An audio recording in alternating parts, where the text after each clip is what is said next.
Penduduk di Kampung Buluh Akar dan Kampung Simpang 3 dekat Parit Perak yang terjejas banjir merayu bantuan atas musibah yang menimpa mereka.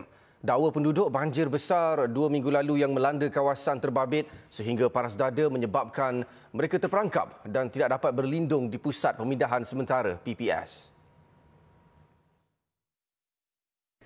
Ekoran itu lebih 100 penduduk di kampung terbabit kini bimbang jika bantuan wang ihsan BWI untuk mangsa banjir tidak disalurkan kepada mereka kerana tidak berdaftar di PPS. Salah seorang mangsa, N. Munyandi berkata, air naik sehingga 2 meter menyebabkan dia tidak boleh keluar dari rumah kerana bimbangkan keselamatan diri dan ancaman haiwan berbisa. Tak boleh keluar.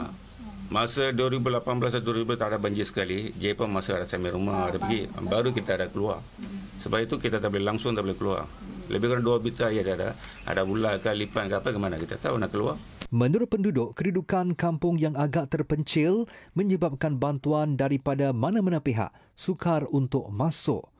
Bagi warga emas Devaki Vadivelu, dia amat berharap pihak bertanggungjawab turun padang melihat sendiri kerosakan harta benda yang dialaminya. Bilik saya kan tinggal rangka je tu. Rangka katil, rangka almari, TV semua saya buang. Televisyen semua dah buang. Harapkan pihak bertanggungjawab ambil tahulah pasal. Ambil tahu tentang saya lah pasal saya kan dah orang emas. Berapa lama saya nak jalankan kedai itu pun saya pun tak larat dah.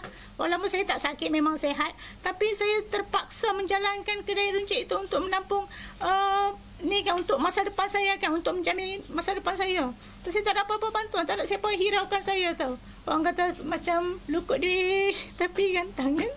Ketika ini masih terdapat lebih 680 mangsa banjir yang berlindung di 8 PPS. 3 daerah di Perak yang masih terjejas ialah Manjung, Hilir Perak dan Bagan Datuk.